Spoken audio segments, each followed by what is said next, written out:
knife. Coagulating blood marked gouges in the scalp. Her clothing had been cut down the center and peeled back, exposing her body from throat to crotch. Storm coming. Crack! Boom! She'd been cut down that same line. Through skin, through muscle, through bone, like a fish to be gutted. Drooping daisies had been planted in her chest.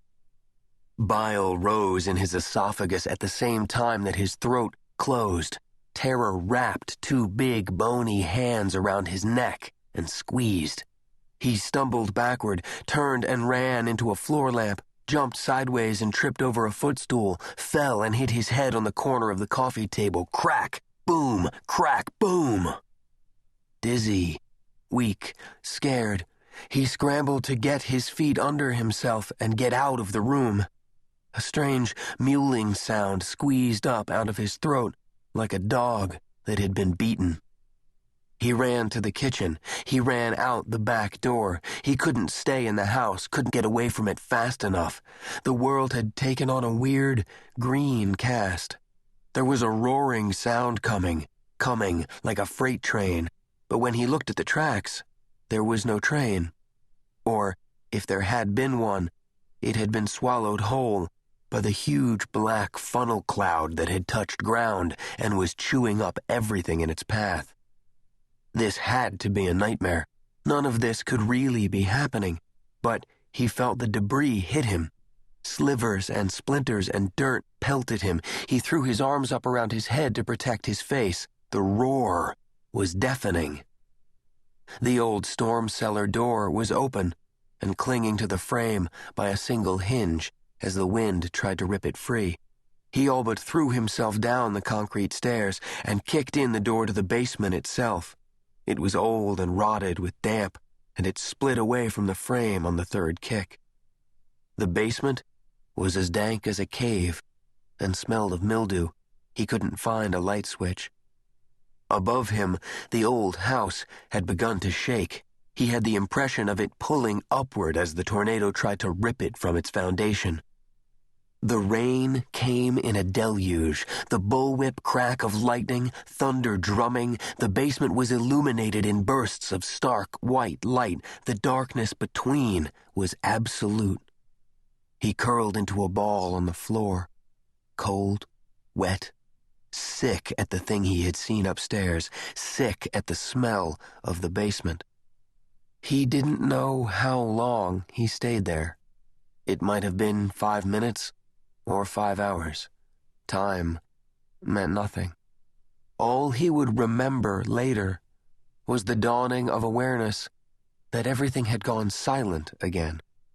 So silent, he thought he might have gone deaf. Random flashes of lightning still illuminated the night beyond the high basement windows, but he couldn't hear the thunder. Slowly, he rose from the cold, wet floor. Something like a hand touched the back of his neck, and the sweat coating his skin turned to ice. Something nudged him in the back, as if to make him turn around to see a surprise. Lightning burst outside the windows like the flash of a camera, and the image was forever imprinted on his brain.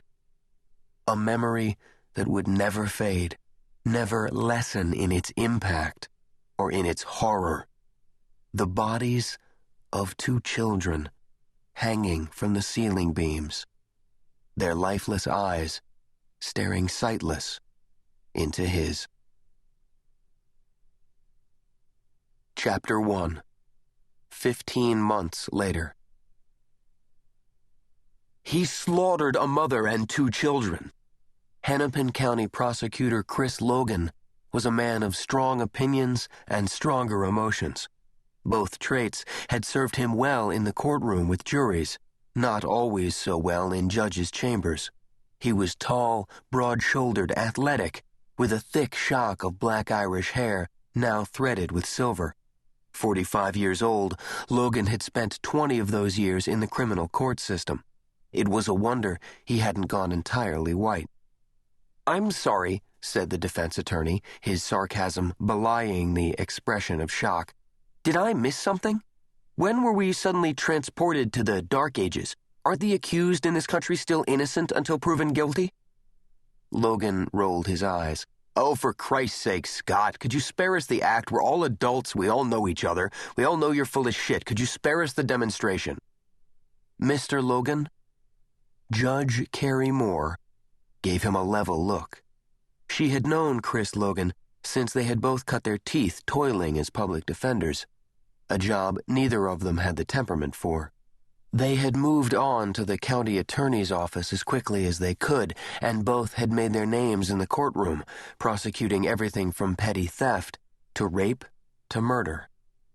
Sitting in the other chair across from her desk was another cog in the public defender's machine. Kenny Scott had gone in that door and had never come out, which made him either a saint battling for justice for the socially disadvantaged or a pathetic excuse for an attorney unable to rise out of anonymity and go on to private practice.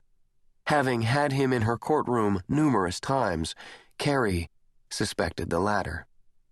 He looked at Carey now with the eyes of a mouse in a room full of cats, perspiring, nervous, ready to run, scrambling mentally.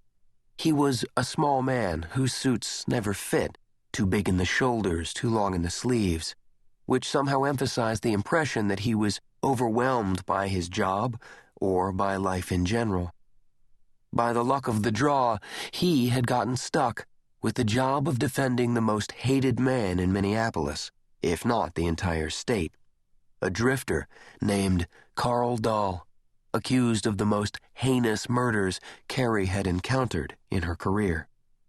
The scene had been so gruesome, one of the uniformed officers who had responded to the original call had suffered a heart attack and had subsequently retired from the force. The lead homicide detective had been so affected by the case, he had eventually been removed from the rotation and put on a desk job, pending the completion of psychiatric counseling. Your Honor, you can't allow Mr. Logan to circumvent the rules of law, Scott said. Prior bad acts are inadmissible unless they establish a pattern of behavior, Logan argued loudly. He had the fierce expression of an eagle. Kenny Scott looked like he wanted nothing more than to bolt from the office and run for his life, but, to his credit, he stayed in his seat. Mr. Dahl's previous offenses have nothing to do with this case, he said. Criminal trespass? That hardly establishes him as a violent offender. Logan glared at him. What about possession of child pornography? What about breaking and entering, window peeping, indecent exposure? He never killed anyone with his penis, Scott said. It's an escalating pattern of behavior, Logan argued. That's what these pervs do. They start small and work their way up. First, they get their jollies whacking off while they look at little kids in their underwear in the JCPenney catalog. When that doesn't do it for them anymore, they move on to window peeping, then to exposing themselves. Next, they need to have physical contact. And they jump from weenie wagging to evisceration, Scott said. That's absurd. He turned back toward Carey.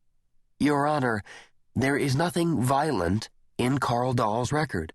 The information regarding his prior convictions would be prejudicial and inflammatory. The jury would be ready to convict him based on Mr. Logan's theory, not fact, not evidence. Logan ticked his facts off on his fingers. We have his fingerprints at the scene. We have a complaint filed by one of the neighbors reporting him for looking in her windows. We know he knew the victims, that he'd been hanging around the neighborhood. He had the victim's necklace in his possession at the time of his arrest. He was doing odd jobs, Scott said. He admits to having been in the Haas home the day of the murders. Mrs. Haas paid him $35 to install some curtain rods. He stole a cheap necklace, big deal. Other than the one neighbor, no one in the neighborhood had any complaint against him. Logan rolled his eyes dramatically. Every one of them said the guy was strange, that he gave them the creeps. That's not against the law. Good thing for you, Logan muttered. Carey warned him again. Mr. Logan. He gave her a familiar look from under the heavy, dark eyebrows. An eyewitness puts him at the scene at least 5 hours after the murders had been committed, Scott pointed.